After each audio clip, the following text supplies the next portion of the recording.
Eu trabalho em uma loja e tive uma loja cheia de pessoas no outro dia e me saio muito bem fazendo conversa fiada com as pessoas enquanto trabalho no departamento de novidades para adultos.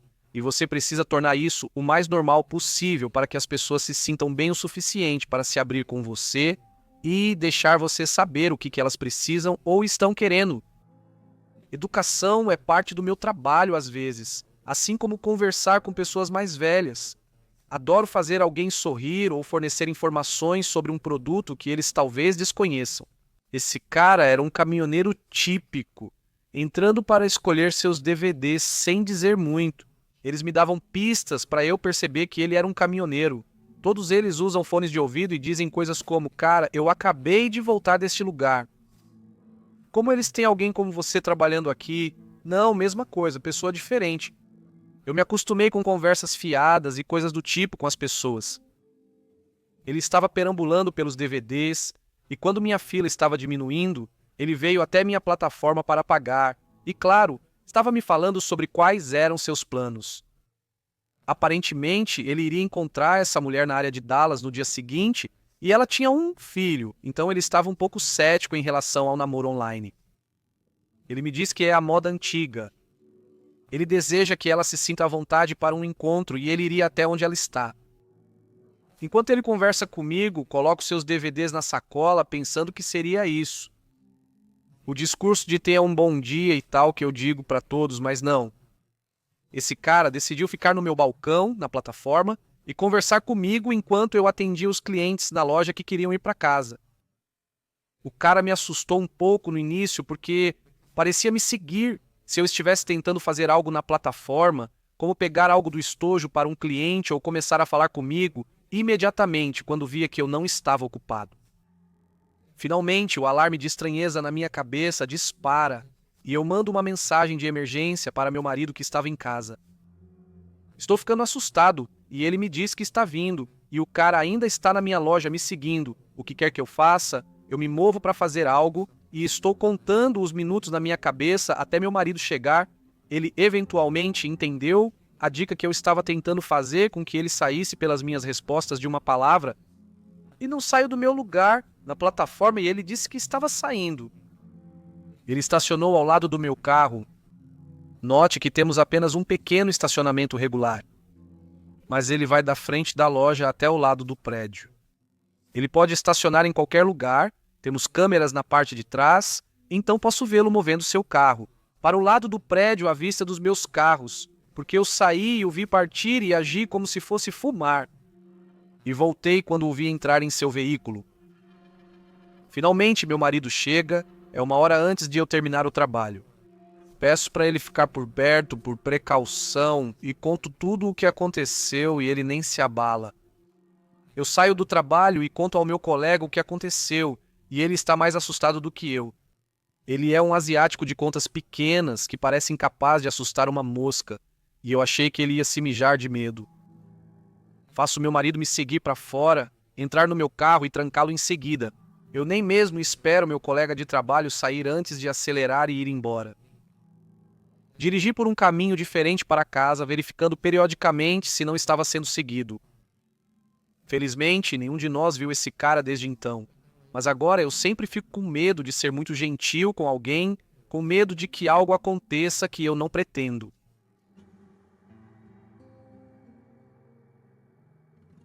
Essa foi uma história que eu cresci ouvindo minha mãe me contar.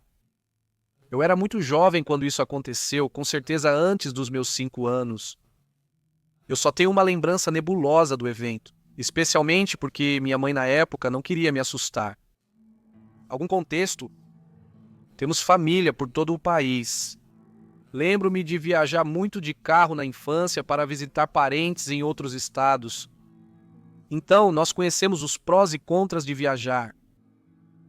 Quando criança, eu abraçava estranhos aleatoriamente e dizia que os amava, transbordando de alegria e amor para outras pessoas. Basicamente, havia apenas um estranho, ao qual eu nunca me apeguei imediatamente assim que o vi. Essa é essa história. Minha mãe estava me levando para visitar alguns parentes enquanto meu pai ficava em casa com meus irmãos. Ela tinha que cuidar da casa e, em geral, cuidava melhor de mim do que meu pai. Então fazia sentido que eu fosse com ela. Dirigimos por horas, até finalmente pararmos em um posto de descanso para usar o banheiro. Já havia esse cara no estacionamento que, segundo minha mãe, parecia que ele estava observando todos que entravam e saíam da parada de descanso. Ele saiu no mesmo instante em que deixamos o carro. Minha mãe segurou minha mão e fomos para o banheiro, mas percebeu imediatamente que eu soltei sua mão para segurar a outra mão dela, o lado dela longe do homem. Olhando para trás, ela me disse que estava claro que em algum lugar do meu pequeno cérebro de criança eu percebia algum sinal de perigo. Eu evitava o homem o máximo que podia e apressava o passo para o banheiro e o carro. Eu nunca mais fiz isso com outro estranho, e nunca mais evitei tão descaradamente outro adulto assim. Fizemos o necessário, voltamos para o carro e o homem que tinha retornado ao seu veículo nos observou partir, para então nos seguir até o seu próprio carro. Minha mãe imediatamente reconheceu o que estava acontecendo e tentou despistá-lo na rodovia. Ele permanecia imóvel e tentava se aproximar ao máximo. Um motorista de caminhão percebeu que ela dirigia de forma frenética e desorientada, olhando repetidamente para trás em direção ao veículo dele. Ele percebeu o que estava acontecendo e dirigiu até o lado dela e meio que fez contato visual com ela. A partir daquele momento, eles estavam em sintonia. Acontece que o motorista chamou no rádio outros caminhoneiros e contou a eles o que estava acontecendo. Vários motoristas de rotas diferentes entraram na rodovia em que viajávamos. Alguns minutos depois, eles começaram a bloquear o carro do cara e essencialmente a prendê-lo longe da minha mãe. E quando ela pegou uma saída para sair da rodovia para outro posto de descanso, enquanto o caminhoneiro original que nos seguia entrava, ele saiu e conversou com minha mãe e disse a ela que percebeu o que estava acontecendo, perguntou se estávamos bem e nos levou até um Burger King e nos comprou algo para comer. Conversamos. Ele nos seguiu de volta para a estrada até que seguimos caminhos diferentes. Então, para o cara que provavelmente tentava nos levar, evitemos nos encontrar. E um enorme agradecimento ao caminhoneiro, que possivelmente salvou nossas vidas.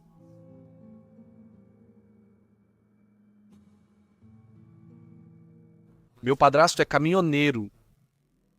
Qualquer um que conheça a rodovia 401 em Ontário sabe como pode ser ruim no inverno.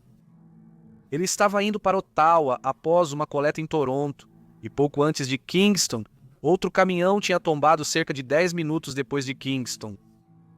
Quando o caminhão tombou, ele deslizou para a barreira e capotou. O tráfego estava fluindo, porém intenso. Os carros atrás do caminhão não tiveram tempo de parar, e 14 ou 15 vans e picapes colidiram com o acidente inicial em alta velocidade. Meu padrasto estava alguns veículos atrás, mas viu o acidente inicial e acionou os freios a ar com tudo o que tinha. Felizmente, ele tinha espaço suficiente para conseguir parar, e sua carga era pesada, mas não havia força suficiente para manter o caminhão em movimento. Cerca de 10 a 15 minutos se passam. Os primeiros socorristas chegam ao local inspecionando o acidente e planejando como começar a resgatar a vítima ainda presa. Meu padrasto sempre enfatizou um detalhe específico sobre a segurança veicular em caso de uma situação como essa. Permaneça no carro, exceto se houver perigo iminente dentro dele ou se avistar alguém precisando de ajuda urgente. Aguarde o socorrista chegar, a menos que esteja ferido e possa se afastar da estrada com segurança. Ele está com o caminhão em marcha lenta a cerca de 10 metros do acidente. E ele vê uma mulher cujo carro está mais ou menos no meio do acidente abrir lentamente a porta e meio que cambalear para fora do seu carro destruído. Ela parece desorientada e está claramente se movendo como se estivesse confusa e não soubesse o que está acontecendo. Ele tem um momento de "ó droga" e abre a porta prestes a correr e ajudá-la. Ela está cambaleando em direção ao canteiro central, não ao acostamento, e ele está preocupado com a possibilidade dela vagar para o outro lado da rodovia com tráfego em sentido contrário. Enquanto ela está saindo para as estribo, ele ouve uma buzina de ar sendo acionada repetidamente. Ele pula de volta para dentro e fecha a porta atrás dele enquanto outro transporte vem direto para o acidente. O cara atingiu mais do que gelo negro e o peso da sua carga, e o impulso levaram o caminhão em direção ao canteiro central. A mulher havia chegado a um ponto onde estava entre o caminhão e o canteiro central. Meu padrasto assistiu a uma mulher que ele estava prestes a correr para fora e puxar da estrada a ser cortada ao meio.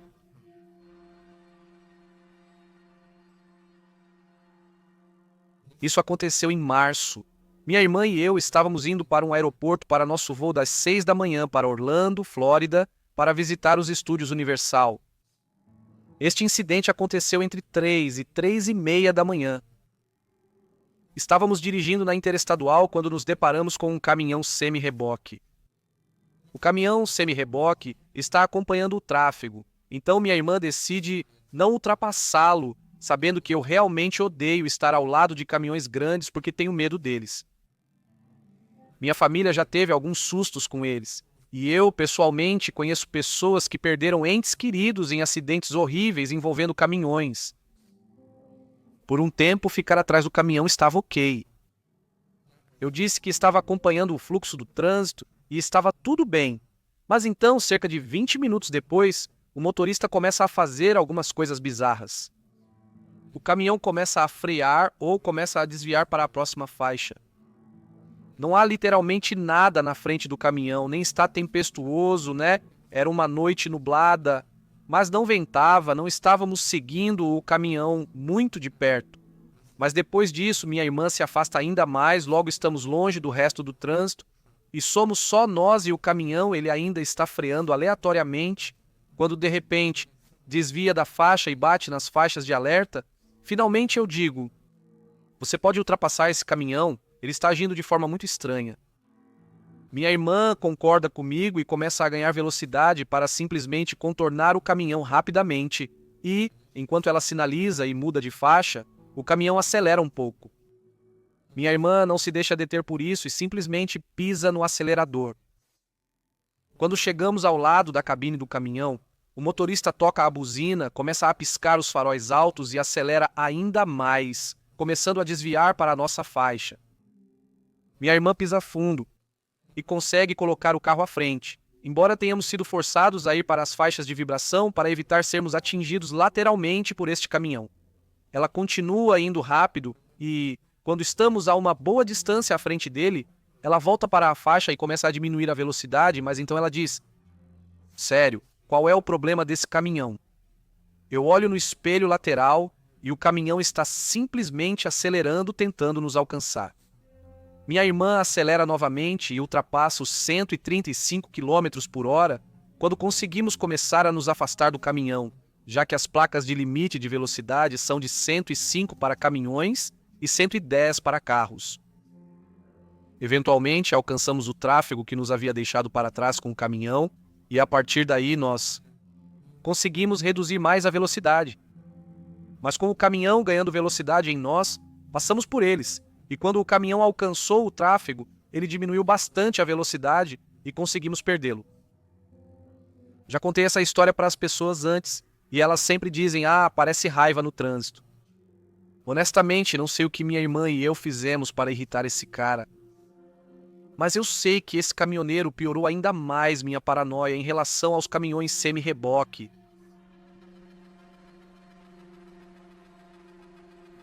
Isso ocorreu há cerca de 2 anos. Eu tinha 16 anos e minha família estava a caminho do México. O objetivo principal da viagem era para meu avô conhecer meu irmãozinho, que tinha cerca de 7 anos. Para aqueles que não sabem, as estradas do México, uma vez que você cruza a fronteira em Laredo, você pode pegar a autoestrada ou a estrada com pedágio. A autoestrada é uma passagem rápida para ser jogado para fora da estrada e de uma montanha, literalmente. A estrada não é larga e caminhões grandes mal cabem em sua própria faixa, como se respeitassem a linha amarela no meio. Estradas pedagiadas são supostamente a opção mais segura. Você paga uma taxa que varia conforme o veículo em diferentes pontos da rodovia, onde deveriam haver policiais federais. 4 horas antes de chegarmos à cidade natal do meu pai, nos aproximamos de uma ponte com muito trânsito.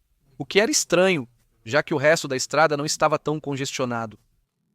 Sendo dos Estados Unidos da América, achamos estranho que alguns veículos estavam dirigindo sobre a linha branca no lado direito de cada faixa no acostamento. Meu pai, o motorista, presumiu que era para dar acesso à ultrapassagem. Lembre-se que nunca tínhamos dirigido até o México sozinhos e fazia mais de 8 anos desde a última vez que estivemos lá. Então havia um caminhão de 18 rodas ou talvez 26 rodas à nossa frente. Era como aqueles caminhões da FedEx que puxam 2 reboques curtos de uma vez, mas este estava puxando 3 de tamanho normal. Seu movimento lento estava causando o trânsito na faixa da direita. Como ele estava dirigindo no acostamento, meu pai decidiu ultrapassá-lo, ainda conseguindo fazer isso sem cruzar a linha amarela para o trânsito que vinha em sentido contrário. Notamos que os outros carros não faziam o mesmo, mas não nos importamos muito. Depois de um tempo, olhei novamente pela janela tentando tirar uma foto do pôr do sol. Foi quando vi o mesmo caminhão vindo em nossa direção rapidamente.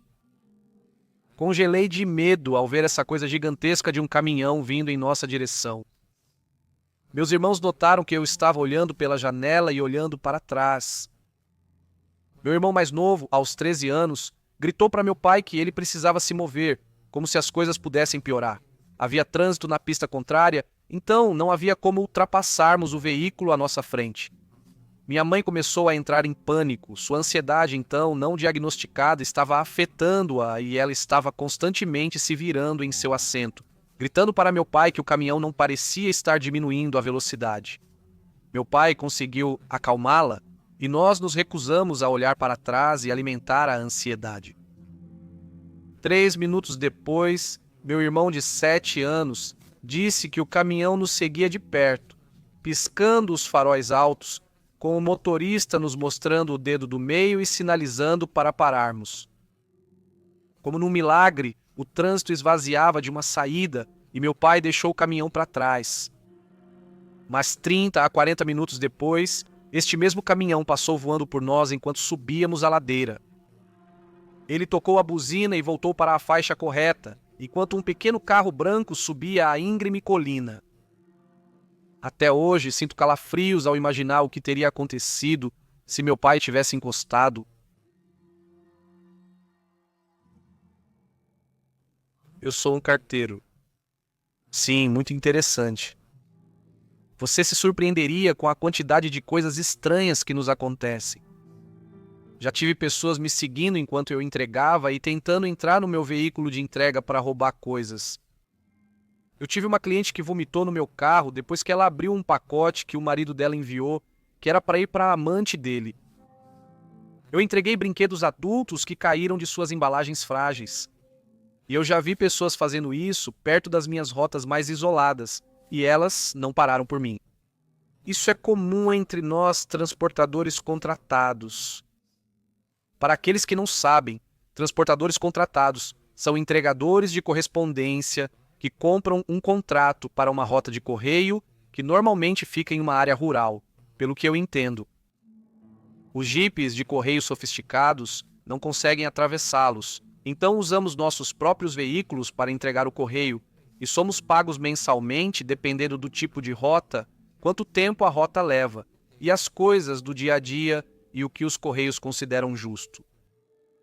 Tecnicamente somos autônomos, mas ainda temos que seguir as regras dos correios e temos que ser certificados para sequer tocar no correio.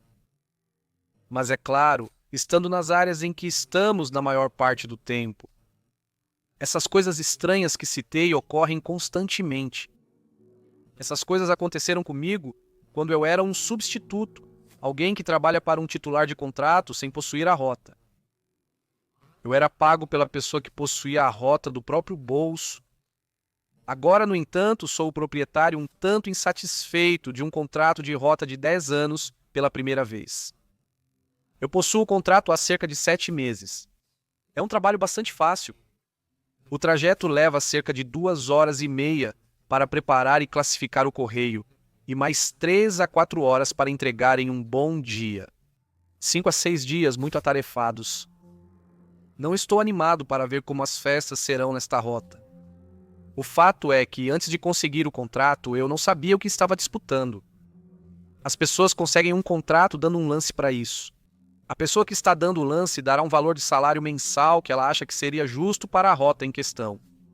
O correio e os detentores de lances então decidem qual valor é o mais preciso, em sua opinião tão sábia, para a rota, e eles o dão a quem quer que tenha esse valor.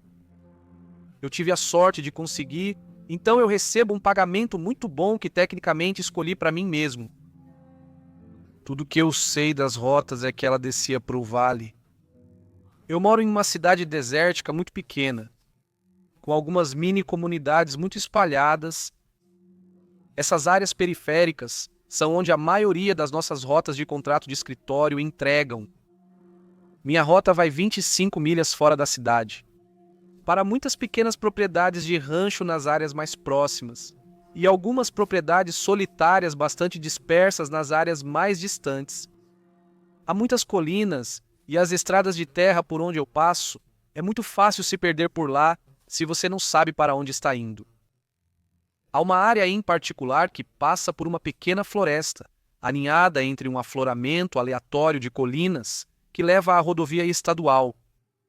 Não é como uma floresta de pinheiros ou similar. Essa é a definição mais próxima que posso fornecer. Não são realmente árvores, mas sim arbustos gigantes que se aninham muito de perto em ambos os lados da estrada, que fica no final da rota, mas ocupam uma boa parte dos endereços dos meus clientes. Quando eu estava em treinamento, o proprietário anterior da rota, chamado Jim, me deu um resumo das pessoas que moram na rota. Existem muitos proprietários de fazendas, é claro, e eles são os que recebem mais encomendas. Isso não me surpreende, já que eles são as pessoas mais ricas por lá. Nós, é claro, chamamos essa seção de fazendas. Existem os idosos aposentados que vivem em uma pequena comunidade de aposentados estabelecida pela cidade lá fora. É bastante espalhado como uma pequena cidade deles. Essa é a área com a segunda maior quantidade de parcelas, muitas compras aleatórias e às vezes presentes de parentes. Nós chamamos essa área de casas de repouso. Esses são os clientes com quem eu falo mais. Tem os periféricos, como o Jim os chamou. Existem pessoas que vivem tão longe da rede que na maioria das vezes não entregamos pacotes para eles. Como regra geral, não nos é permitido entregar caixas em nossa casa se ela estiver a mais de 3 milhas de distância da caixa de correio. A maioria deles vive a cerca de 5 ou 6 milhas das caixas, e suas caixas estão em uma longa linha, ou agrupamentos, como chamamos, à beira da estrada. Como cortesia a esses clientes, peço que me deem seu número de telefone, para que eu possa ligar para eles se tiverem uma encomenda e eles podem me encontrar na caixa. A maioria deles não se importa, e sou grato a eles porque muitas dessas estradas são traiçoeiras. Uma vez tentei ser gentil e entregar uma caixa para um deles, e fiquei preso, incapaz de mover meu carro por quase 4 horas, pois perdi o serviço. Eventualmente eles me encontraram e me deram o número deles. Eles não recebem muitas caixas naquela parte da rota. E então é o que Jim chamou de cidade fantasma. Não é realmente uma cidade per se, mas mais casas isoladas como a área anterior. Mas esses caras estão mais perto da estrada e são eles que moram na floresta que mencionei antes. Ele chamou de cidade fantasma por um bom motivo. Essas pessoas ou nunca estão em casa, já que a maioria delas são pássaros da neve, ou os que estão são muito assustadores. Existem algumas casas por lá que geralmente estão vazias, mas que têm muita coisa acontecendo. As histórias que contarei envolvem 3 casas. 2 delas estão na cidade fantasma. A outra ocorre na área periférica e essa última é a pior.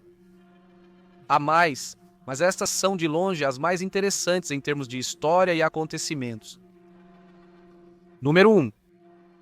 O aglomerado Bailey. O aglomerado Bailey é um grupo de casas na cidade fantasma que pertence a uma única família com o nome Bailey. As caixas de correio estão todas agrupadas no mesmo lado da estrada, contra alguns daqueles grandes arbustos na floresta. Antes das caixas de correio, há 4 no total. É uma trilha de terra que leva até a propriedade deles. A estrada inteira deve ter cerca de 4 pés de largura. É assim que se sente ao dirigir para cima, pois os arbustos dos dois lados arranham as laterais do meu carro. Já consegui mais do que alguns arranhões por causa deles. Pedi para pararem os arbustos, mas nunca o fazem, então desisti.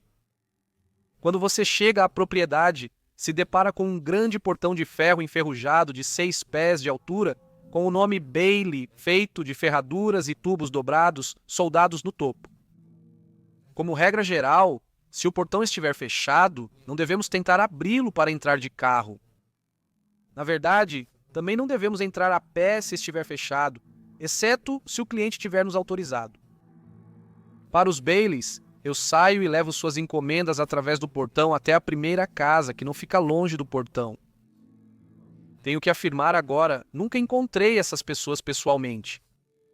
Eu já falei com eles ao telefone e já estive em sua propriedade, mas nunca vi nem sombra deles. Há um total de 10 pessoas no endereço e suas correspondências são divididas como se suas casas estivessem em um parque de trailers. Por exemplo, uma delas recebe sua correspondência na rua Ghost Town, número 111, Mobile One, pequena cidade do deserto, lá. E a outra pessoa, número 2, número 3, número 4 e assim por diante. Toda vez que trago a encomenda, apenas a deixo na primeira casa. Uma vez que você passa pelo portão deles, você tem que subir um pouco e pode ver o telhado verde azulado da primeira casa aparecendo sobre a colina enquanto você caminha. E quando você se aproxima, fica evidente porque o lugar é tão inquietante. Palhaços. Essas pessoas adoram palhaços. Há estátuas de palhaços, pinturas, móveis e sinos de vento. Você nomeia, tem um palhaço nele. Eles até têm bonecos de palhaço espalhados pelo lugar. Nenhum deles parece bom. Estão todos desgastados e desbotados por ficarem no sol quente do deserto o dia inteiro. Suspeito que alguns animais tenham feito moradas em alguns deles. Alguns são grandes o suficiente para abrigar uma pequena família de esquilos.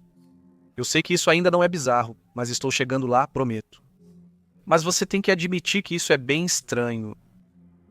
A primeira casa é uma simples casa móvel de largura única, com um telhado pintado de verde azulado brilhante. Todas as janelas têm adesivos de palhaço. Pequenos rostos de palhaço aparentando terem sido retirados de um antigo livro de colorir, pintados à mão e completos. Em uma extremidade do lugar está a varanda, não muito grande, e se projeta cerca de 6 ou 7 pés. Existem pequenos toldos com dezenas de palhaços, sinos de vento e captadores de sol pendurados nele, quase formando uma cortina com eles, então estão agrupados. Na varanda há uma cadeira de balanço. Está pintado como um palhaço. Os balancins curvos são pintados de vermelho. As pernas que os ligam à cadeira são amarelas, com bolinhas vermelhas. O assento e os braços são brancos. E as costas são brancas, com 3 grandes pontos vermelhos pintados nela como pompons em uma camisa de palhaço. A parte superior das costas tem um rosto de palhaço nela. Junte tudo isso e é um pesadelo. Esta cadeira é onde me pedem para deixar as encomendas. E eu deixo, mas nunca esquecerei a primeira vez que as deixei lá. Havia 4 caixas para eles, número 1. E o resto para o número 3. Eu liguei com antecedência para avisá-los que levaria as encomendas e estaria lá em cerca de 3 horas, já que eles estão mais para o final da rota. Demora mais para chegar até eles e sempre sou instruído por quem eu suponho ser a matriarca para deixá-los nessa cadeira. Até aquele momento, eu nunca tinha ido até a propriedade deles. Eu estava entregando há cerca de 1 mês, mas só tinha correspondências e pequenas encomendas que cabiam na caixa para eles. Então, quando fui lá pela primeira vez, ver o pequeno grupo de palhaços deles foi um pouco assustador, para dizer o mínimo, pois tenho medo de palhaços desde que era criança. Mas isso é uma história para outra hora. Aproximei-me furtivamente da primeira casa e examinei o local. Era tão isolado e estranho, sentia como se todos os palhaços ao redor me observassem. Coloquei as caixas nas cadeiras em uma pequena pilha organizada e me acomodei nas cadeiras para impedir que balançassem, para que as caixas não caíssem. Uma vez que estava parado, virei-me e tentei sair às pressas. Foi o Ranger que me parou. Congelei e escutei, sabendo muito bem o que era. Virei-me, e para piorar, aquela cadeira balançava o suficiente para derrubar uma das caixas no alpendre. Era como se alguém tivesse deliberadamente puxado-a para trás e a empurrado com toda a força possível em direção às rochas. Eu não hesitei. Corri e saí dali o mais rápido que pude. Eu não vou ficar depois disso. Outra vez eu tinha uma encomenda para eles e quase registrei por protesto, mas liguei novamente e me pediram para deixá-la na cadeira. Foi nessa hora que percebi que parecia que não havia ninguém lá. Eu já tinha estado lá uma dúzia de vezes até aquele momento e me lembro de estar no topo da colina, perto do portão, apenas olhando ao meu redor, tipo, onde está todo mundo? De acordo com as correspondências deles, há pelo menos algumas crianças que residem lá e quando estive presente era meados do verão. Por que as crianças não estavam em casa brincando do lado de fora? Por que eu nunca vi ninguém? A segunda e a terceira casa estão um pouco distantes da primeira. É uma caminhada de cerca de 5 minutos para chegar até elas, mas dá para vê-las muito bem. As cortinas estão sempre abertas, mas nunca vejo ninguém dentro. A quarta casa é a mais distante, no topo da colina. Eles construíram uma ampla janela panorâmica de frente para o portão. Ela também sempre tem as cortinas abertas, mas eu nunca vi ninguém lá. O mais estranho é que os veículos deles estão sempre lá. Eles nunca se movem. São 2 caminhões antigos, um veículo utilitário esportivo relativamente novo e uma antiga perua. A perua parece estar em mau estado, mas os outros parecem bem cuidados e sempre limpos. Outra vez eu tinha um pacote e percebi que nunca havia ninguém por perto. Curioso, liguei para a mulher, como sempre faço ao entregar pacotes. Pensei em apenas dizer a ela que estava garantindo que alguém voltaria logo para pegar o pacote, pois há muitos roubos por aí. Geralmente há em rotas mais isoladas. Você ficaria surpreso com o quanto isso é mais comum lá do que na cidade. Eu ouvi um telefone tocando na casa ao meu lado. Se eu estiver na varanda, posso espiar pela janela atrás da cadeira de balanço malvada. Estava perto, o telefone que estava tocando, e eu queria ver alguém atender. Eu me espremi atrás da cadeira e espiei. Nunca tinha olhado antes. Mais palhaços, claro, e alguns com tema de palhaço congelados no sofá e travesseiros também.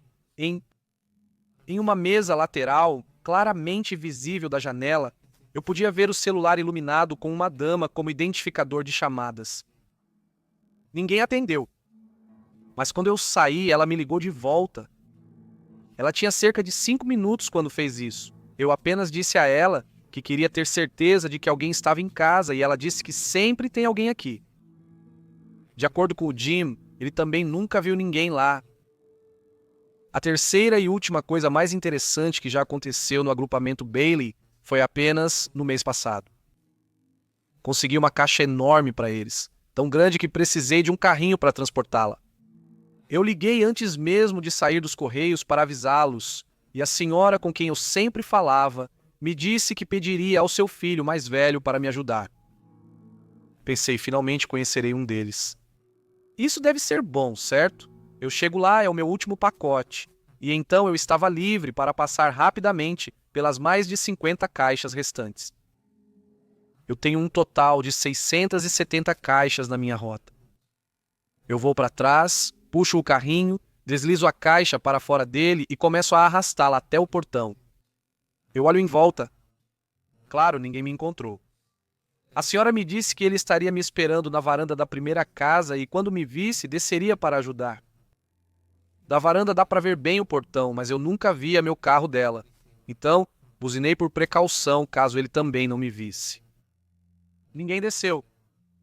Esperei por cerca de 5 minutos antes de dizer, dane-se, eu vou subir. Lutei para subir a colina com ela. Não sabia o que havia na caixa, mas tenho quase certeza de que pesava cerca de 34 quilos. Os correios têm um limite de peso de 70 libras que muitas empresas tentam estender para 75 ou 80. Geralmente eles iriam para a UPS, mas às vezes passavam despercebidos e vinham por nós. Chego na primeira casa e, claro, não tem ninguém lá. Olho em volta e, como de costume, estou sozinho com um monte de bonecos de palhaço me encarando. Eu balanço a caixa nas cadeiras do carrinho e a encosto na grade ao lado da cadeira de balanço. É muito grande para sentar e eu vou para o meu carro. É quando eu ouço um obrigado atrás de mim. É a voz de um homem. Corro de volta para o morro, mas não há ninguém lá e a caixa sumiu da varanda. Isso ocorreu em 10 segundos. Eu nem tinha descido o morro inteiro. O retorno é mais rápido. Eu olho na janela e em todo lugar sem ver uma alma.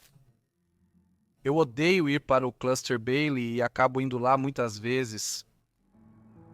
Número 2. A Casa de Sangue. Este lugar é o que mais me dá arrepios. Enquanto eu estava treinando, Jim me contou sobre este lugar. Este é outro lugar para pássaros da neve, onde as pessoas só residem entre outubro e março. Eles estavam lá quando eu comecei e voltaram no início deste mês. Casal super simpático. Gosto muito deles, mas não sei por que moram aqui.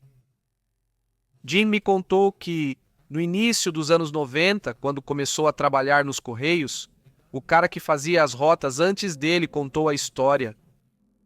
Ele afirmou que uma família de 5 pessoas, todas absolutamente loucas, morava no local.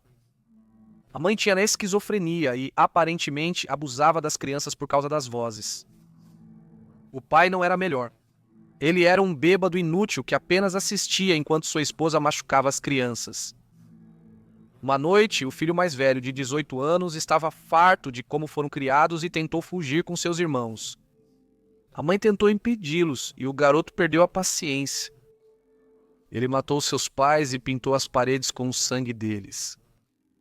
O incidente o mudou, e enquanto seus irmãos escaparam, ele ficou na casa com os corpos de seus pais até que acabou cortando a própria garganta e tentou pintar o chão com seu sangue antes de sucumbir à perda de sangue e perecer ele mesmo. Eles não foram encontrados por meses.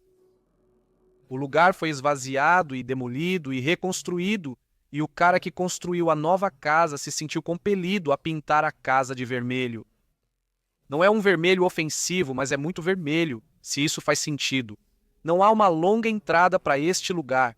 Ele fica bem no final da estrada, no final da cidade fantasma. O fim é literalmente uma estrada sem saída, e eles estão bem ali no final, onde a placa indica para você virar. Os atuais proprietários, vamos chamá-los de senhor e senhora legal, porque eles são legais e eu não sou tão criativo, me contaram inúmeras histórias de terror sobre viver lá. Às vezes acho que eles tiram algum tipo de prazer doentio disso. Quando eles não estão lá, eu encaminho tudo, mas sempre tenho que passar pela casa deles para chegar ao ponto de retorno, e os vizinhos deles sempre têm correspondência, então eu tenho que passar por lá de qualquer maneira. Eu já vi coisas realmente estranhas lá, mas sempre que passo pela casa de sangue, tenho um terrível sentimento de pavor. Nas entregas de pacotes para eles, eu permanecia apenas na borda da entrada da garagem ao sair do carro. É como se estivesse à beira de um precipício. Parece que estou entrando em sua propriedade. É como se eu estivesse pulando para a minha perdição. É terrivelmente perturbador. Sinceramente, não entendo como eles conseguem ficar lá por tanto tempo. Quer dizer, eles saem por 6 meses do ano, então eu acho que para eles pode não ser tão ruim. Mas se eu me sinto assim apenas entregando pacotes de vez em quando, eu não sei. Simplesmente não faz sentido para mim.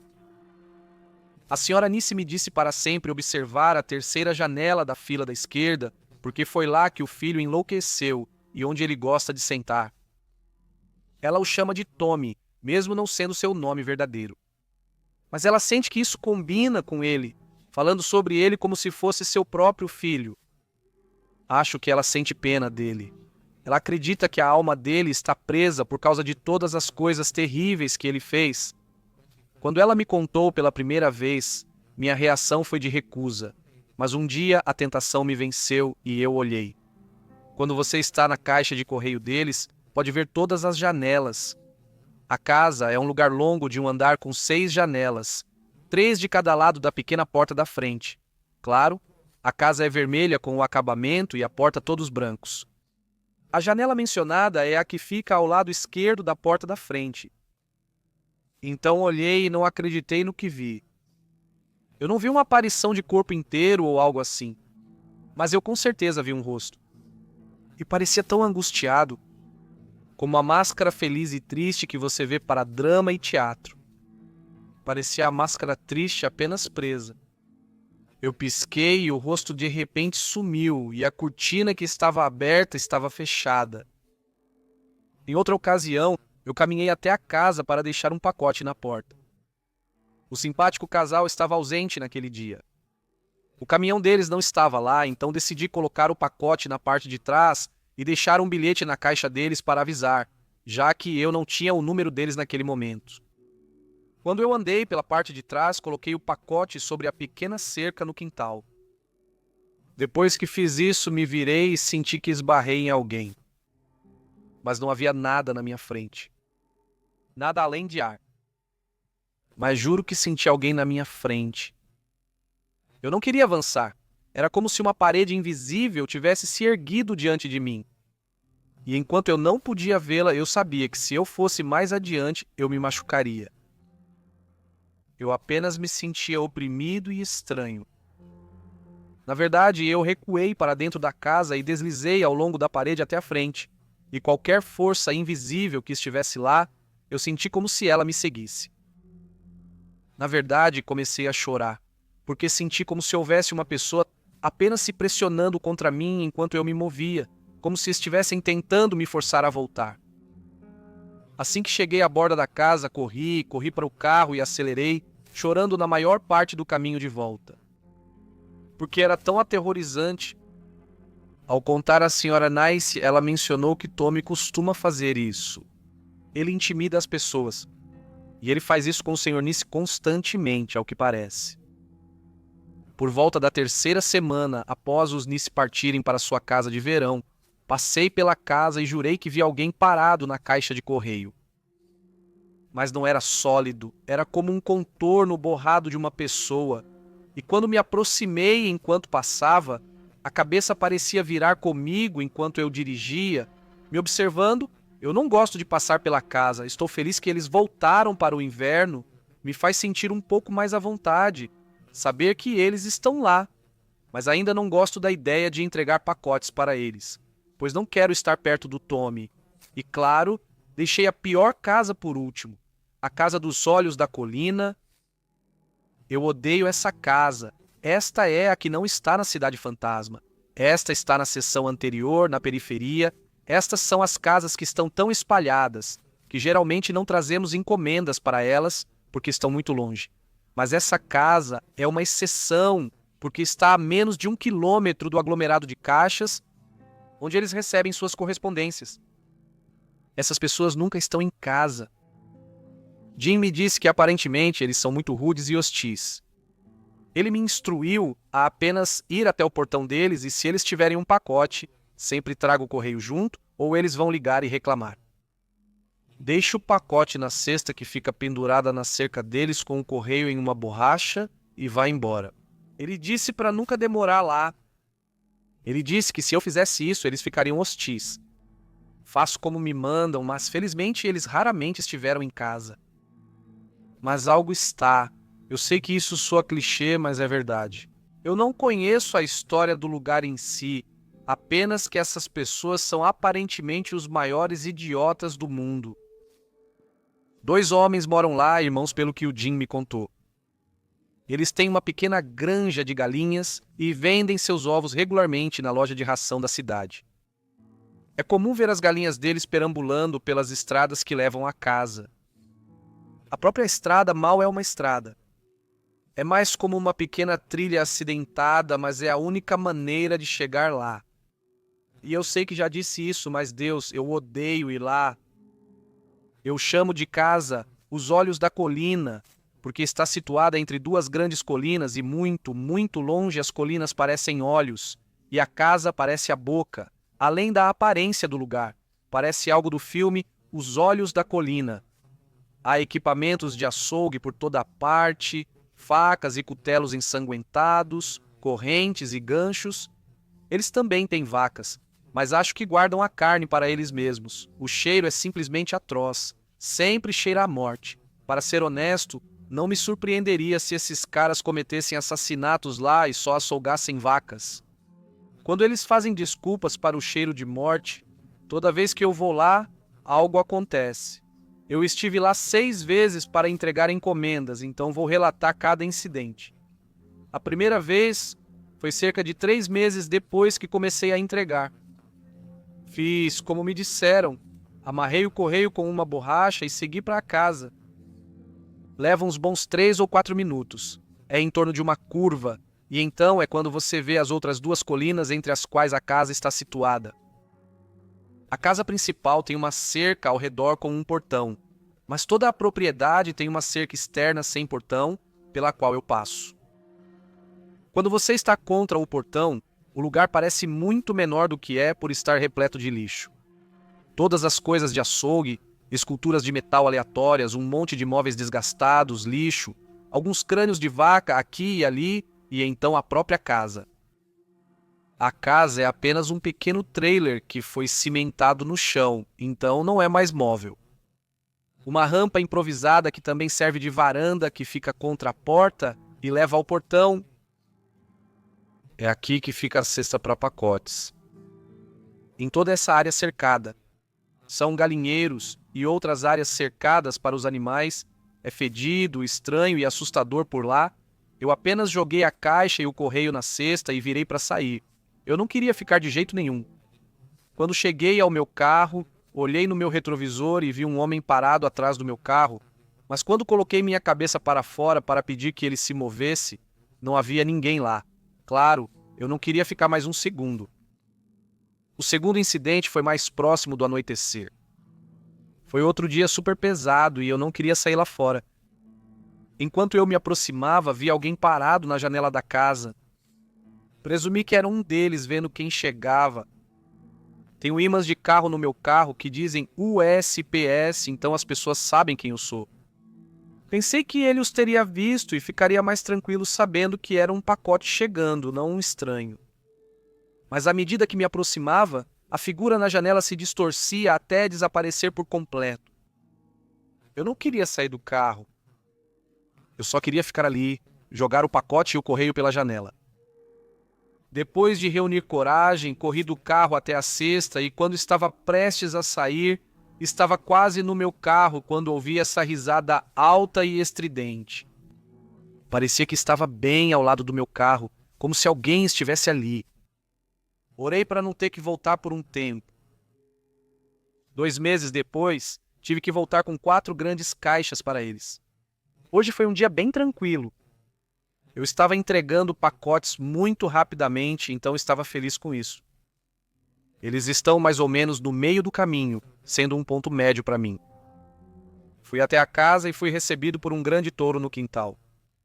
Normalmente não fico nervoso perto de animais, mas um touro não é algo com que você queira brincar. Ele estava parado a poucos metros da cerca com a cesta, então esperei pacientemente para ver se ele se moveria. Eu não queria buzinar, caso a fera irritada que morava lá estivesse em casa e saísse para me gritar ou algo assim. Eu não queria espantá-lo, porque honestamente eu não achava que funcionaria. De repente, este touro enlouquece, se agita como se alguém estivesse montando nele e chega perigosamente perto do meu carro antes de correr para a área onde estavam as cercas. Então, um coro inteiro de mugidos irrompeu daquela área e era apenas uma cacofonia de barulho. Peguei as caixas, levei-as até a cerca o mais rápido que pude, pois não sabia o que assustou o touro, e eu não me importava. Eu só queria ir embora. Não vi nada desta vez, mas estava com medo de que o touro voltasse e destruísse meu carro ou até mesmo me chifrasse no processo. O quarto incidente, apesar de não ser o pior, ainda é perturbador. Eu nunca tive um pacote tão pequeno que coubesse na caixa para eles. Honestamente, quase disse dane-se e enfiei na caixa de correio. Eu deveria ter feito isso, mas não queria que eles reclamassem. Eles não haviam reclamado de mim ainda e eu queria que continuasse assim, então, relutante, levei o pacote até a casa deles. Quando cheguei lá, Uma única galinha morta estava pendurada no toldo acima do alpendre. Estranho, mas não surpreendente. Não tão surpreendente quanto a enorme vaca vestida pendurada no poste do outro lado do quintal. Eu não percebi isso até estar colocando o pacote na cesta. Foi obscurecido por uma árvore ao dirigir até o local e enquanto eu voltava para o carro, a galinha e a vaca começaram a balançar de repente. Não está ventando e mesmo que estivesse, uma dessas coisas é uma vaca. Não acho que uma leve brisa vai empurrá-la. Eles estão balançando para frente e para trás quase em tandem e eu simplesmente disse não e saí. Eu não ia ficar para o resto do show. A quinta vez ocorreu há 2 semanas. Já fazia um bom tempo desde que eu saí de lá e eu tinha esperanças vãs de que não teria que voltar por muito tempo. Mas fazer o quê? As férias estão começando. Todo mundo está pegando coisas. Eu subo lá com 3 caixas e pela primeira vez vejo uma pessoa viva e respirando na janela. Jim me contou que um dos irmãos usava cadeira de rodas. Era esse o irmão. Ele era careca, com uma peculiar tatuagem tribal onde provavelmente havia sua linha de cabelo. Ele estava na janela me encarando. Eu acenei por cortesia e, claro, ele não retribuiu o aceno. Era a primeira vez que qualquer um de nós tinha visto um ao outro. Mas eu não sabia o que esperava dele. Sorrir e acenar de volta? Eu sei que esses caras são babacas. Notei, enquanto colocava o pacote na cesta, que ele não estava olhando para mim, mas para algo atrás de mim. Olhei e vi alguém caminhando atrás de um dos galinheiros. Olhei de volta para o irmão na janela e ele me deu um tipo de olhar carrancudo, do tipo, você viu isso, certo? E acenou em direção ao galinheiro. Apenas acenei devagar e retornei ao carro. Ele me observou dar ré e quando eu estava voltando para a estrada, vi ele deixar a janela e fechar a cortina. A última vez foi ontem. Minha segunda-feira estava sendo típica de temporada de férias. Dia muito pesado, com muitas cartas e muitos pacotes. E claro, eles tinham que ter uns 5 pacotes enormes. Eu saio por volta das 4 da tarde e já estou exausto. Na metade do caminho, sabendo que não vou terminar até por volta das 7. Leva uns bons 45 minutos para voltar ao correio e mais 10 para descarregar e terminar o meu dia. Sei que não vou terminar a rota até cerca das 6, então estou tentando me apressar, e chegar a este lugar não ajuda a fazer isso em bom tempo. Então eu chego lá, saio, coloco algumas das caixas na cesta e as outras abaixo do portão para sair. De repente, sinto uma puxada forte na minha camisa que me puxa para trás e eu caio de bunda na terra. Bato a cabeça na borda do reboque e praguejo para mim mesmo antes de me levantar. Pensei que talvez tivesse prendido minha camisa em algo, mas à medida que me afasto, sinto outra puxada forte e caio novamente. Dessa vez eu sei que não me prendi em nada, porque estava a cerca de 2 pés da cerca à minha esquerda e não havia nada à minha direita e nada diretamente atrás de mim. Levanto-me depressa e tento correr, enquanto eu puxo com força e sinto outra puxada e ouço aquela risada horrível novamente. Eu não olhei para trás, eu saí.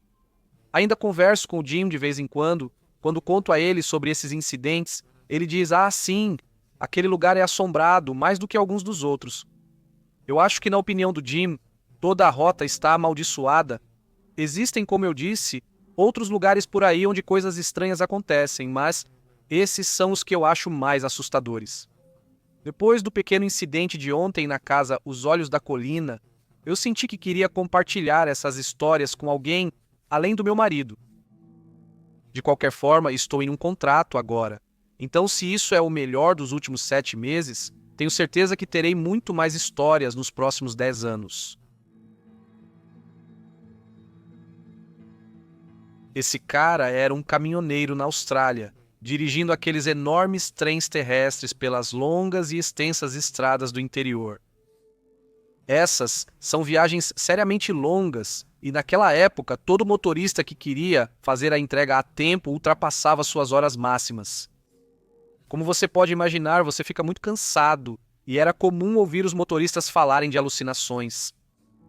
Então esse cara está no meio de sua viagem dirigindo pela estrada escura e vazia. Ele avista algo grande se movendo na estrada. Um elefante? Enorme fera cinza com orelhas imensas e tromba. No interior da Austrália, exatamente onde ele está em alta velocidade. Ele está bem acordado agora e desvia para evitar bater no objeto. Consegue evitar, mas perde o controle do veículo e sai da estrada. O senhor caminhoneiro sai ileso e olha para trás. Nada na estrada. Caramba, ele pensa consigo mesmo. Maldita alucinação. Ele verifica seu veículo para ter certeza de que está tudo bem, perdendo muito tempo antes de voltar e chegar ao seu destino um pouco atrasado. Ele descarrega suas coisas, carrega com outra entrega e volta pelo caminho que veio. O senhor caminhoneiro, ainda cansado, dirige pela mesma estrada do interior novamente. Quando ele vê novamente. Não isso de novo, ele pensa. Ele não vai perder mais tempo, ele diz. Então ele se mexe no assento para manter o pé no acelerador e ele atropela um elefante de 5 toneladas, mata o elefante, destrói o caminhão e não consegue chegar em casa a tempo para os vizinhos. Acontece que o elefante havia escapado de um circo que estava viajando naquele momento. Desde então, meu pai se certificou, não importa o quão ridículo algo parecesse, ele, como é caminhoneiro, sempre desviava.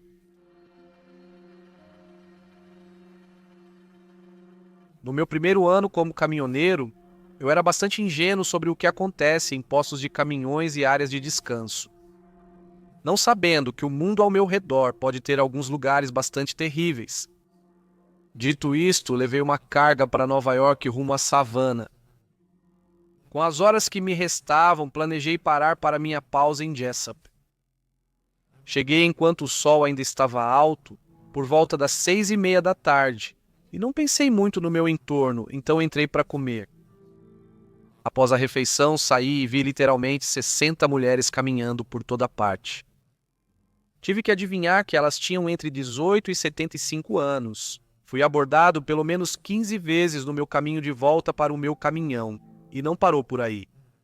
A noite toda, lagartixas de estacionamento bateram na porta do meu caminhão. Pior lugar de todos para fazer uma pausa. Nunca mais parei lá. Essas mulheres pareciam ter escolhido a metanfetamina como carreira. Jessup, MDTA, é um lugar de tristeza e desespero.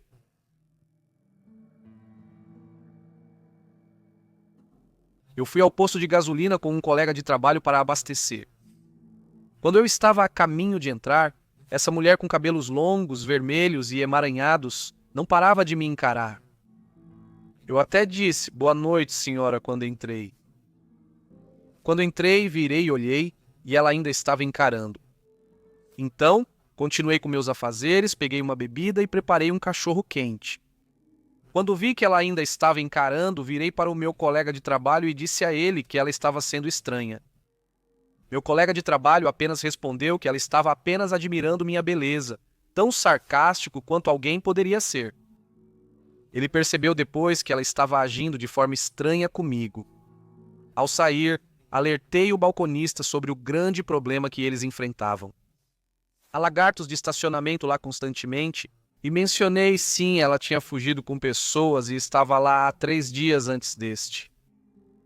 De qualquer forma, quando eu estava prestes a me virar e sair, ela estava pressionada contra a porta, segurando as fechadas e me encarando. Fiz um gesto com a mão para ela se mover e ela recuou. Saí correndo pela porta de saída esquerda e voltei para o caminhão. Na noite seguinte, não a vi antes do trabalho e pensei que tinha ido embora, mas naquela noite eu tinha cigarros e um pouco de gasolina. Eu entrei e saí e nunca a vi até estar prestes a partir. Ao guardar a bomba de combustível, senti alguém se aproximar por trás. Com certeza era ela. Eu apenas me virei lentamente enquanto abria a porta e ela tentou forçar a entrada no meu caminhão. Felizmente, outro colega de trabalho estava na bomba ao lado da minha e conseguiu tirá-la de cima de mim, e um policial estava lá para ajudar e colocá-la em seu carro de patrulha. Desde então, evito aquele lugar. Eu sou um cara grande. Eu não conseguia me mover 1 centímetro por causa do puro medo, e até mesmo escondendo a Carrie não conseguia mover 1 único centímetro. Isso ocorreu há cerca de 5 anos. Eu moro em uma cidade remota em uma parte bastante isolada do país. Não recebemos muitos visitantes, mas temos caminhões passando direto pela cidade, já que não há desvio. Isso não nos incomoda, acontece sempre. Eles sempre têm que passar pela mesma estrada que também situa nossa principal loja, Walmart, onde todos nós passamos para fazer compras de supermercado. Agora, este Walmart em particular é do lado menor. De qualquer forma, eu tinha saído de casa um dia e estava indo ver um vizinho meu. Precisávamos discutir alguns negócios urgentes sobre a venda de terras enquanto eu estava a caminho. Esbarrei na minha amiga em sua bicicleta. Ela estava me contando tudo sobre o dia dela, como ela estava se divorciando do marido e todas as coisas que acompanhavam isso, geralmente compartilhando as tristezas de uma mulher de 50 anos que perdeu praticamente tudo. Como você pode imaginar, não foi uma conversa divertida, mas eu divago. Estávamos apenas conversando entre nós e eu estava começando a me cansar da conversa dela. Eu realmente precisava ir ver minha amiga, pois ela já estava me esperando. Então, eu educadamente me desculpei e a informei que deveríamos nos encontrar para tomar um chá nos próximos dias. Ela me deu um pequeno sorriso como sinal de amizade e convite e disse que viria na próxima semana. Eu concordei com prazer. E ela seguiu seu caminho, continuando em sua bicicleta para fazer o que quer que fosse fazer. Então eu fui à casa do meu amigo, tive a conversa que precisava ter e estava voltando. Por favor, note, eu estava andando. Agora, enquanto eu estava voltando, olho para a estrada e há uma colina. Não é uma colina muito grande, mas no topo da colina é quando todos os veículos tendem a diminuir a velocidade, pois a descida é a entrada para a cidade. Olho para a colina e lá está a senhora com quem eu estava falando mais cedo, descendo em sua bicicleta. Me pergunto se ela consegue me ver e penso por um momento se devo acenar para ela, mas percebo que não demoraria muito para ela descer, já que ainda tinha um trecho curto a pé até minha casa. E talvez apenas digamos olá, então, se for o caso. Eu continuo minha caminhada distraído e estou apenas passando por um pub quando ouço algo. Há um caminhão se aproximando da colina. Ele atinge o cume e começa a descer em minha direção, e então o som que eu nunca esquecerei ocorre. Eu nem consigo começar a descrever, mas era apenas um som de pura destruição. Essa senhora, com quem eu tinha acabado de falar nem uma hora atrás, agora estava sendo pisoteada pelas rodas deste gigantesco behemoth. Ela foi para debaixo e por baixo. Sua bicicleta foi esmagada, seu corpo foi destruído e havia sangue por toda a parte. Era como algo saído de um filme de terror. Como muitos esperariam, o caminhão diminuiu a velocidade. Mas você estaria errado. O caminhão não diminuiu a velocidade de jeito nenhum. Na minha cabeça, eu não tinha certeza se o motorista do caminhão tinha visto essa senhora de fato. Mesmo sendo meio-dia, e ela estava até usando aqueles coletes refletivos. E agora? Ela estava sendo despedaçada e esmagada ao longo da estrada. Parte de mim tenta esquecer essa próxima parte, pois o caminhão apenas continuou dirigindo, e tão rapidamente quanto havia entrado em nossa pequena cidade, seguiu seu caminho. Para fora dela e em direção ao horizonte, comecei a ter um ataque de pânico. Estava surtando intensamente. Esta senhora com quem eu havia acabado de falar momentos atrás agora, estava morta e toda em pedaços ao longo da estrada. Lembro-me de olhar para sua bicicleta destroçada, uma bagunça no chão, com os restos sangrentos de uma mão ainda presa ao guidão. Os espectadores vieram, discaram 911 e eu estava em choque. Resumindo, o motorista foi parado na próxima cidade. Havia pedaços do corpo dela e sangue espalhados por toda a estrada. Dizem que pela reação dele, ele realmente não tinha ideia do que havia feito. Quando ele saiu de seu caminhão, quando a polícia pediu, só então ele olhou para baixo e viu o estrago que havia causado. O sangue, a carne, tudo sobre as rodas. Ele também teve um colapso. Ele estava chorando, perdido e inconsolável. Eu não o culpo. Eu gostaria que houvesse uma moral para essa história. Ninguém está fazendo nada errado. Talvez o motorista do caminhão, naquele breve segundo enquanto estava diminuindo a velocidade, esqueceu-se distraidamente de olhar. E eu perdi totalmente meu amigo. Quem sabe? Não sei se um dia saberei a verdade. O que eu sei é que ele foi considerado inocente. Não tenho certeza se ele voltou a dirigir, pois acompanhei o caso superficialmente, com base no que meus amigos me contaram. Mas ainda sinto pena dele. Não sei se ele voltaria a dirigir depois disso. Sei que eu não faria. E claro, para ela e sua família e a perda que eles sofreram. Não é fácil. Tudo o que eu peço é para todos vocês caminhoneiros lá fora, por favor, prestem atenção nas estradas.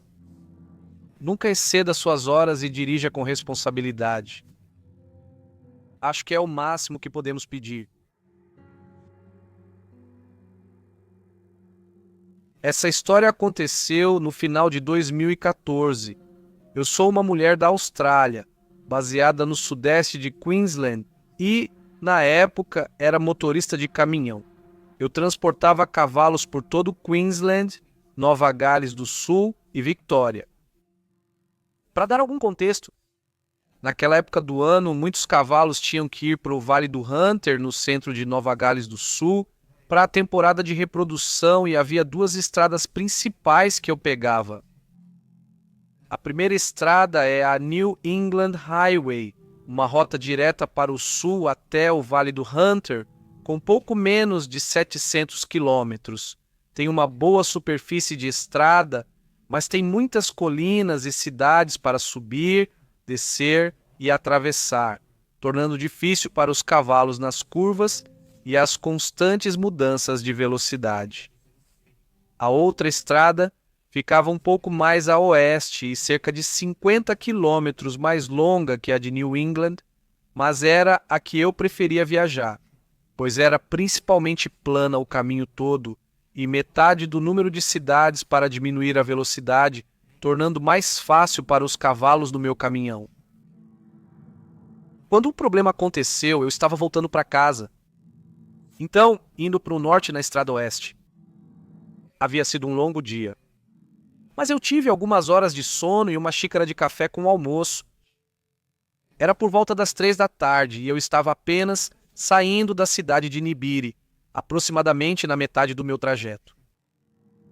No lado norte da cidade, você passaria sobre os trilhos do trem.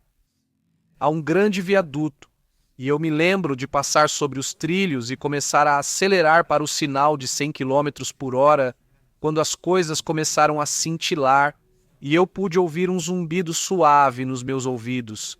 De repente, eu estava em um lugar completamente diferente. O sol agora estava baixo no horizonte. Havia pequenos lotes de terra com casas, caminhões e grandes jardins de ambos os lados da estrada. Eu estava acelerando quando recobrei a consciência, mas rapidamente diminuí a velocidade e parei à beira da estrada. Enquanto fazia isso, percebi que agora estava no lado norte de uma cidade chamada Gundivindi. Eu tinha planejado parar lá para abastecer o caminhão e pegar outro café e jantar. Mas agora eu estava no lado norte, depois do posto de caminhões, e não conseguia me lembrar de nenhuma parte da viagem de Narabi até aqui. Deixe-me dar alguns detalhes da estrada entre as duas cidades. Primeiro, a mais de 220 quilômetros ou 136 milhas entre essas duas grandes cidades. Existem meia dúzia de cidades menores, mais como um grupo de casas ao redor de um pub, mas se você piscar, perderá, que você tinha que diminuir a velocidade e navegar. Semáforos, pontes rotatórias, curvas, obras na estrada, mas é uma cidade maior no meio. E na época, antes da via de desvio ser colocada, você tinha que passar pela rua principal, que tinha algumas curvas difíceis com rotatórias ruins, que você tinha que ter cuidado extra com todas as quais eu não deveria ter esquecido. Apesar do medo, ainda precisava abastecer o caminhão. Virei cuidadosamente e segui para o posto de caminhões, abasteci o caminhão, estacionei fora do caminho, peguei um café e uma torta de carne e fiquei lá na sala dos caminhoneiros por um tempo para entender o que aconteceu. Eu havia perdido quase 3 horas de tempo e não acho que eu tinha adormecido ou viajado ou algo assim. Era como se eu tivesse acabado de atravessar um buraco de minhoca. E voltei para a estrada. Eu ainda precisava levar os cavalos para casa, então tinha que me mover de novo. O resto da viagem correu bem, e já era muito tarde, a ponto de ser cedo, quando estacionei no depósito e pulei na minha cama para dormir. Na manhã seguinte, enquanto preparava o caminhão para partir, meu chefe veio me informar sobre a minha próxima viagem. Após me informar sobre minhas coletas, ela mencionou ter acompanhado meus movimentos pelo rastreador sistema de posicionamento global do caminhão para confirmar os horários. E você pode ter adivinhado, ele não registrou nada entre Narabiri e Gundiundi. É seguro dizer que peguei o outro caminho nas próximas viagens. Eu estava dirigindo no meio da noite. Eu estava fazendo um turno muito longo e admito que estava além do horário. Eu estava um pouco atrasado, pois minha parada anterior havia demorado um pouco mais do que eu esperava e tive alguns problemas em um posto de gasolina, pois deixei minha carteira no meu chassi e demorou um pouco para voltar, explicar tudo e pagar e blá blá blá. Enfim, o ponto é que eu estava atrasado e eu estava tentando chegar ao ponto de entrega o mais rápido possível. Eu estava exausto e realmente queria dormir, mas continuei sabendo que estava quase lá e que logo seria recompensado com um doce sono. As estradas estavam vazias. Esta era a típica estrada do deserto com absolutamente nada ao seu redor. A lua estava alta no céu, iluminando parcialmente a bela paisagem enquanto eu dirigia no escuro, sozinho e com meus pensamentos. Houve momentos em que me peguei quase cochilando. Então eu tinha que continuar bebendo aquele energético para me manter acordado e tocando as músicas loucas como você faz. Eu olhei para o meu relógio. Faltava pouco mais de 1 hora. Eu sabia que podia conseguir. Mas disse a mim mesmo que precisava muito de uma pausa para fumar. E sinceramente, de 3 a 5 minutos bastariam. Então eu diminuo a velocidade na beira da estrada, certificando-me de que estou seguro, saio e acendo meu cigarro. Fico ali e ando ao redor do meu caminhão, fazendo uma verificação distraído enquanto termino de fumar. Eu olho ao redor. É lindo. Não há sons além do vento suavemente roçando em mim, e eu me sinto completamente em paz enquanto dou uma tragada no meu cigarro. Justo antes de entrar novamente no meu caminhão, olho para a lua e para a distância, e apenas aprecio essa cena pacífica por mais alguns momentos.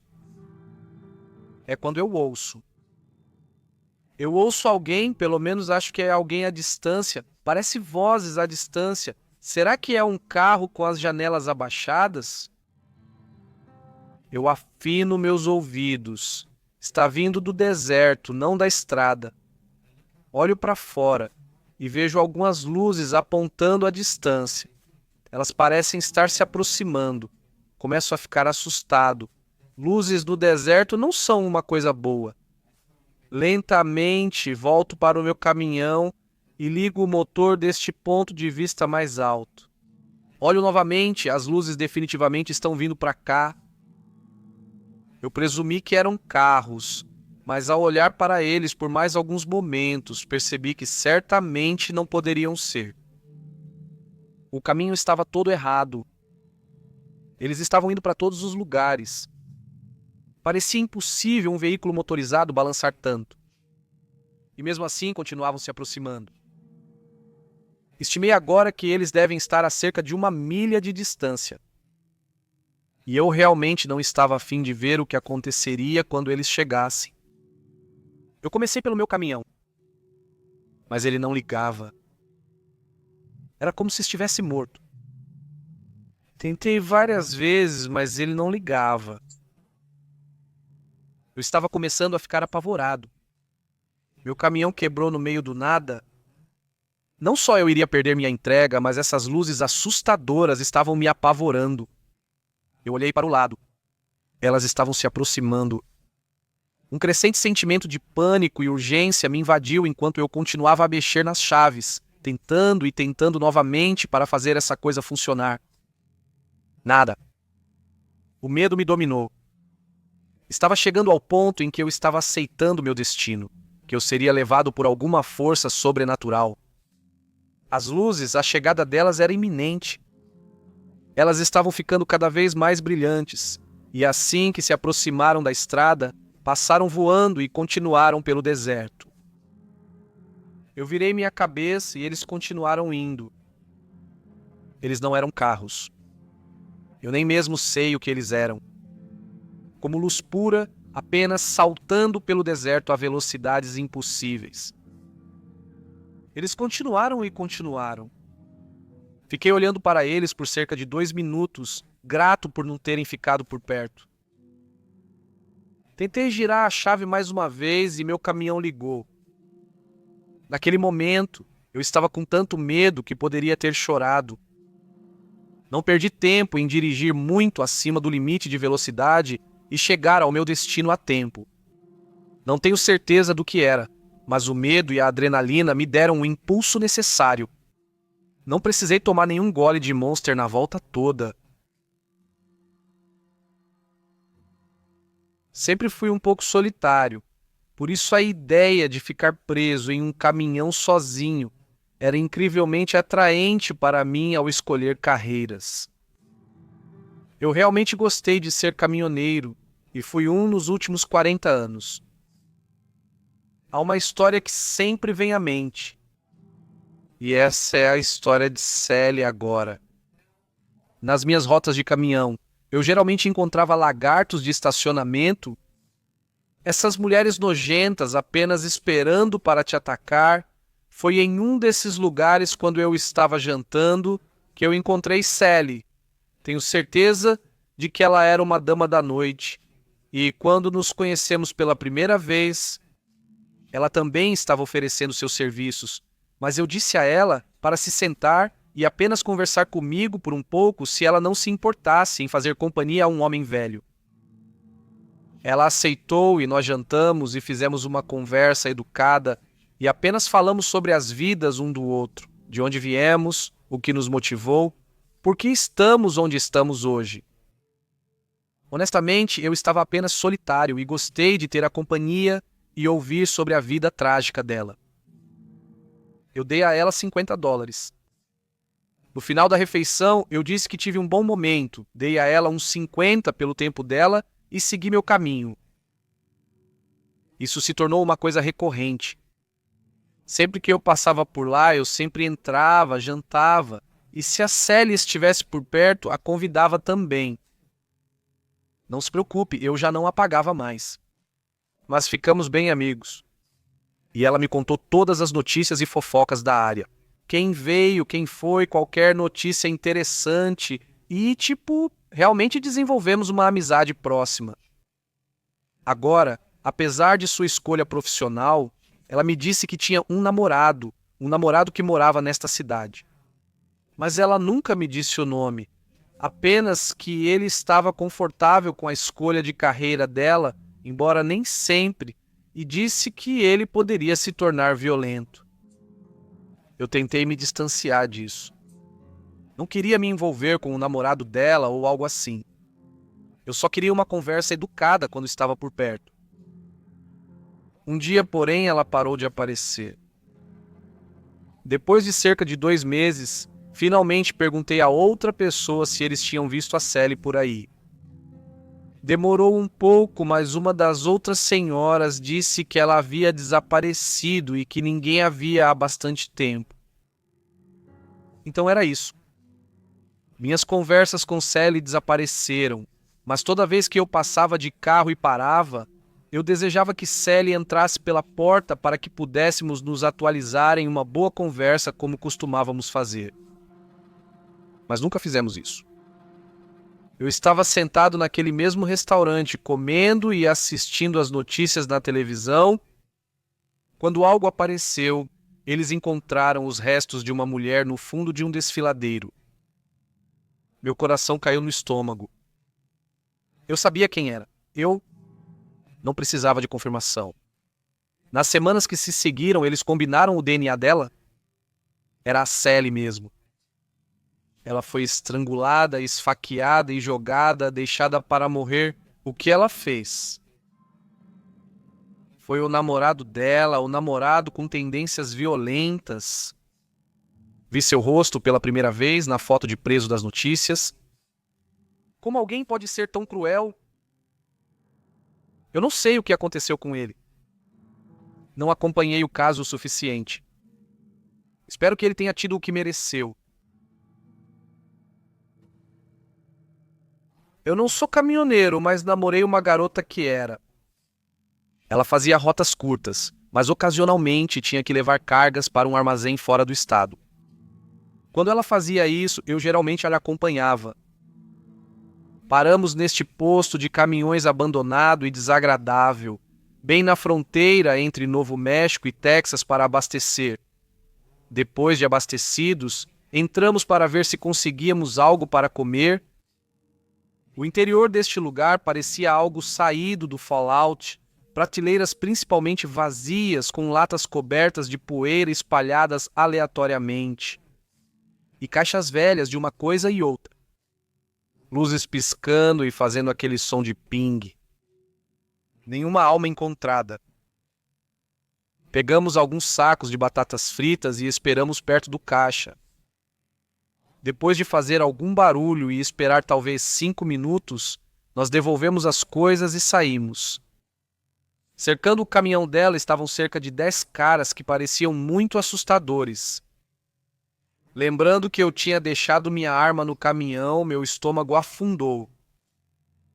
Um motociclista então se aproxima e conversa com os 2 caras perto da traseira do caminhão por 1 minuto. Depois faz um gesto de cortar a garganta. Minha namorada está tremendo e perto de chorar. Quase certamente já borrei as calças. O motociclista levanta as mãos e pede para todos se afastarem e vem até nós. Ele então nos diz educadamente que alguém havia roubado um reboque dele no norte e ele estava procurando por ele. Este não era o dele, então ele pediu desculpas pelo drama. Ele alcança o bolso, pega algo, coloca na minha mão e me pede desculpas pelo incômodo. Enquanto ele se afasta, eu olho para a minha mão. Era um saco de maconha. Saímos de lá bem rápido. Boa maconha, no entanto. Estávamos brincando sobre tentar encontrá-lo no caminho de volta e conseguir mais.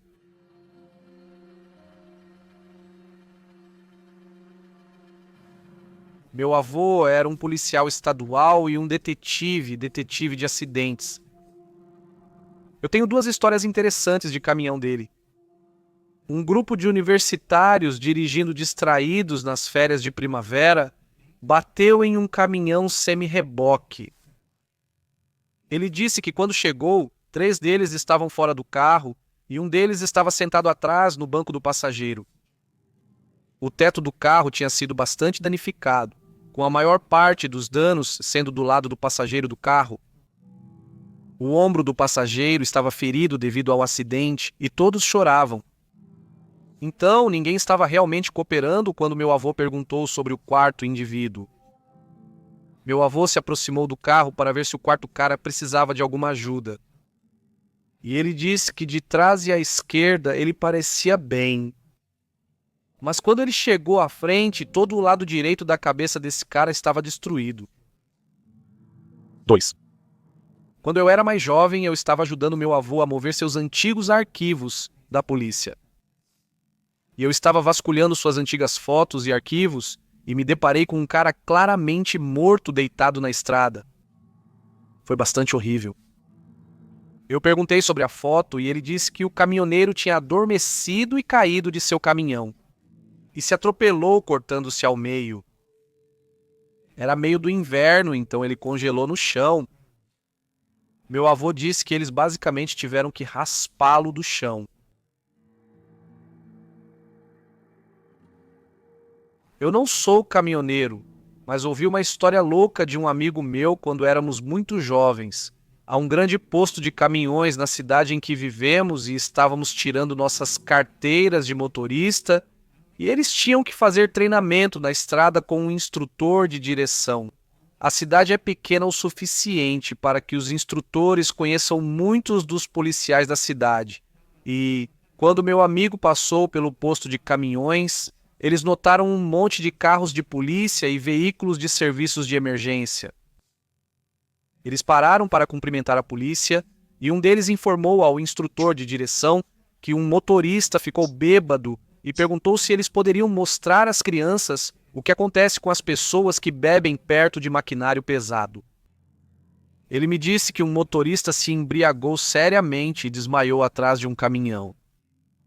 E quando o motorista deu ré pela manhã, ele esmagou a cabeça do motorista bêbado como uma melancia e não tinha ideia do ocorrido até que ele estava longe o suficiente do seu lugar para ver o que tinha feito. Loucura. Em 2003, meu filho e eu fizemos uma longa viagem para o oeste para ver parques nacionais e atrações turísticas. Dirigimos 6.800 milhas em 19 dias. Estávamos indo para o norte, para o Grand Canyon, e uma ambulância nos ultrapassa com luzes e sirenes a todo vapor. Alguns quilômetros adiante, vemos um campo de destroços à beira da estrada que termina em uma minivan sem porta, cerca de 30 metros fora da estrada. Os assentos estão claramente visíveis dentro e intactos. Na estrada está o corpo de uma mulher, bem vestida, com um pano sobre o rosto. A ambulância está lá com alguns carros que pararam. Todos estavam de pé ao redor, parecendo desconfortáveis. Claramente a mulher capotou sua van e foi ejetada. Sem cinto de segurança, obviamente. Isso era às 8h30 da manhã, em um dia claro e quase sem trânsito na estrada. Sempre me perguntei o que ela fazia. Passando maquiagem, falando no celular dela, mudando o rádio, colocando um CD, seja lá o que fosse, fez com que ela batesse. Muitos dos destroços pareciam material de marketing, panfletos, prateleiras, coisas assim. Onde ela estava indo para dar uma apresentação, tudo acabou de repente na beira da estrada. Usem seus cintos de segurança, pessoal.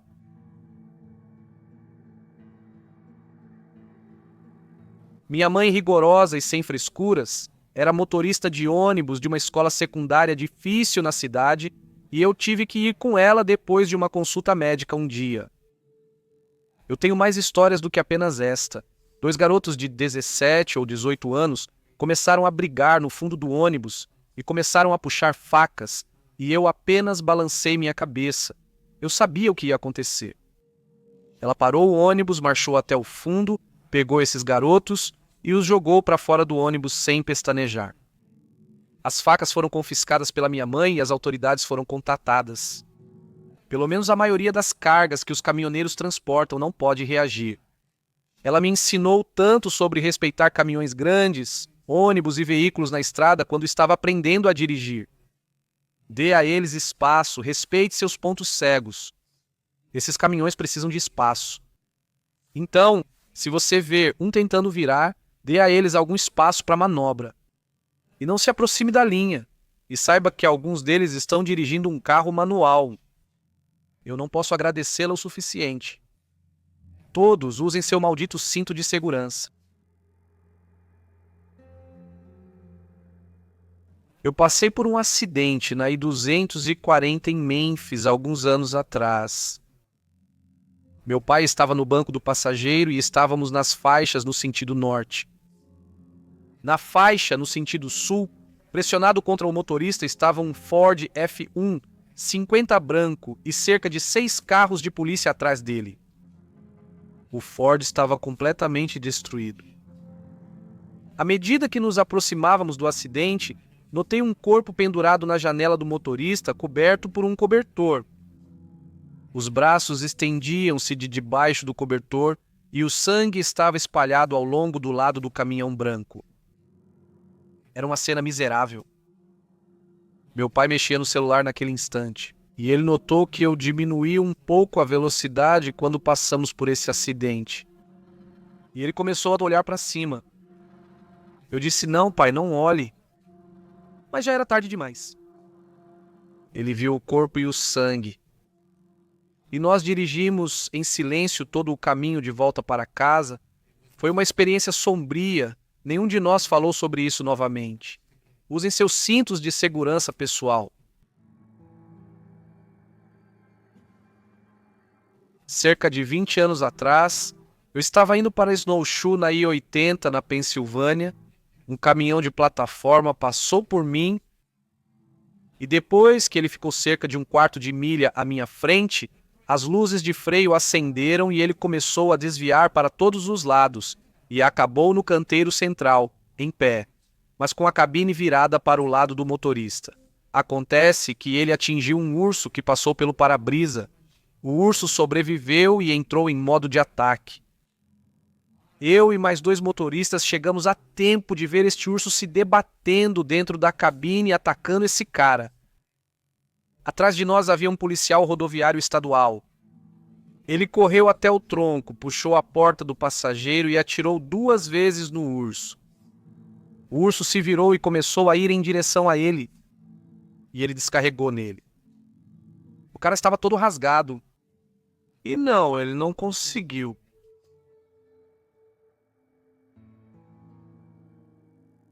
Essa história é do meu irmão.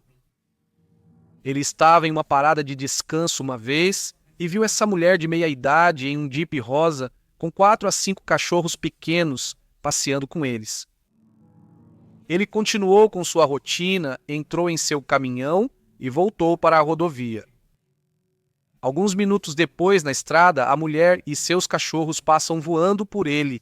Então, de repente, fazem uma curva acentuada à esquerda, atingem o canteiro de terra e capotam. Ele para o caminhão e corre para verificar como ela está. Há cachorros mortos espalhados por toda parte. Ela está deitada em uma vala de água com a cabeça apenas acima. Ela continuava perguntando incessantemente se os cachorros dela estavam bem. Eles não estavam, ela também não estava bem, pois não conseguia se levantar.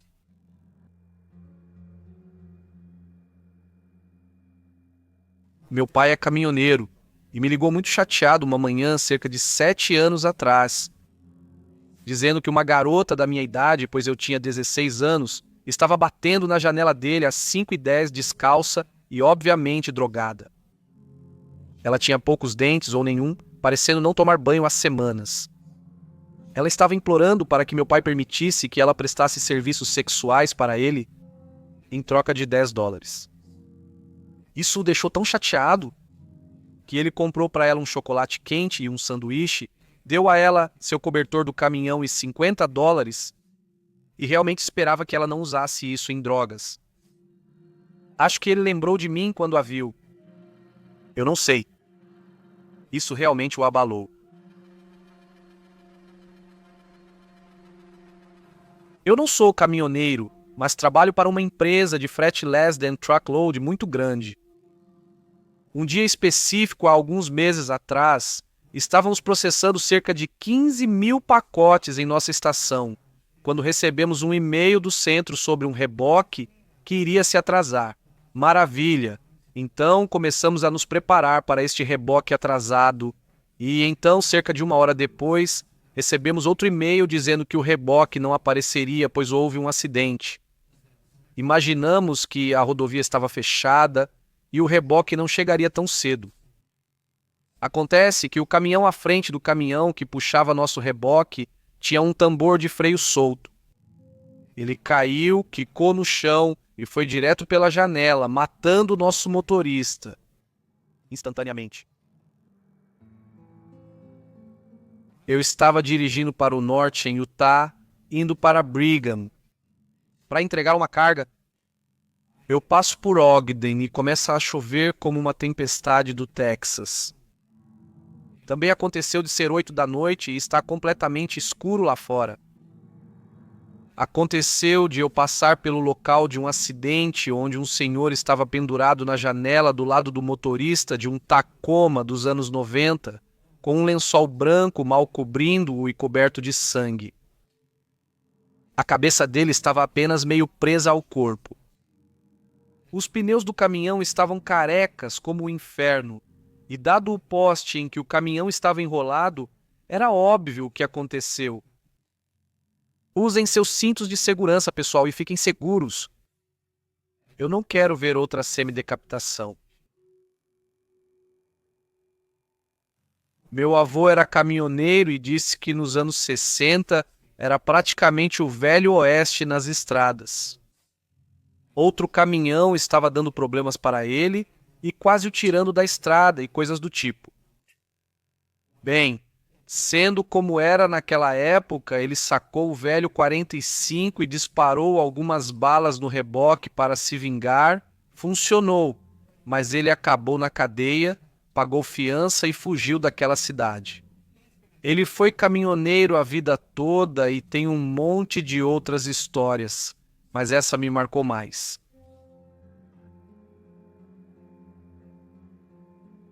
Não eu, mas o marido de uma amiga da minha mãe era caminhoneiro e estava na estrada uma noite.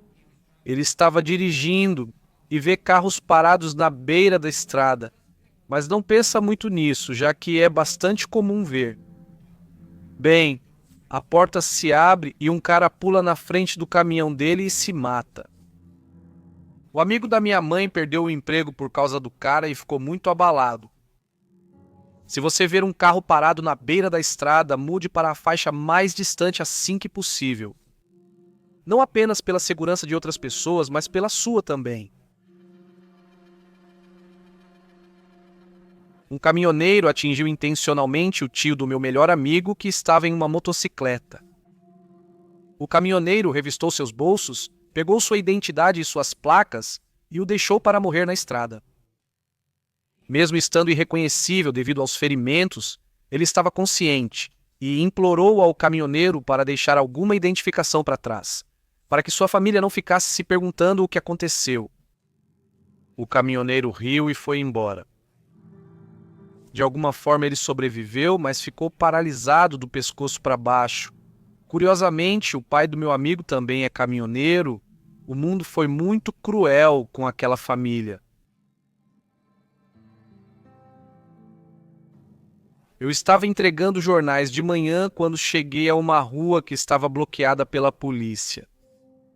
Eles me informaram que um total de 0,7 milhas de estrada está fechado devido a um acidente. Descobri mais tarde que, no meio da noite, uma universitária estava andando de bicicleta sem nenhuma luz acesa. Um motorista de caminhão não a viu.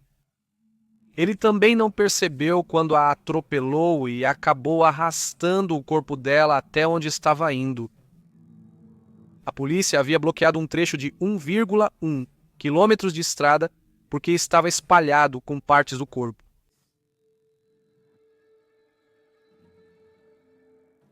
Um par de motos de rua passou por nós em alta velocidade. Quilômetros depois, em uma rodovia interligada, vimos centenas de luzes piscando, sem conseguir distinguir se era uma cena de acidente, construção ou algo mais. Como eu era novo, meu pai me pediu para encostar e trocar de lugar com ele. Eu saí e vi a metade inferior de uma perna humana, ainda no sapato no chão ao nosso lado. Mais adiante na estrada, um dos motociclistas havia caído e sido atropelado por uma caminhonete. Malditamente horrível. Os pais da namorada do meu amigo possuem um negócio de caminhões e um dos seus motoristas nunca apareceu no seu ponto de parada. E eles não conseguiram entrar em contato com o telefone dele. Então olharam o rastreador e o caminhão e ele estava em um posto de caminhões na Califórnia. Eles chamaram a polícia e foram verificar. Ele foi roubado e baleado enquanto estava estacionado à noite. A pior parte é que era sua penúltima corrida antes de se aposentar. Os proprietários da empresa o conheciam bem e se sentiram terríveis porque ele não queria o trabalho, mas deram a ele mesmo assim.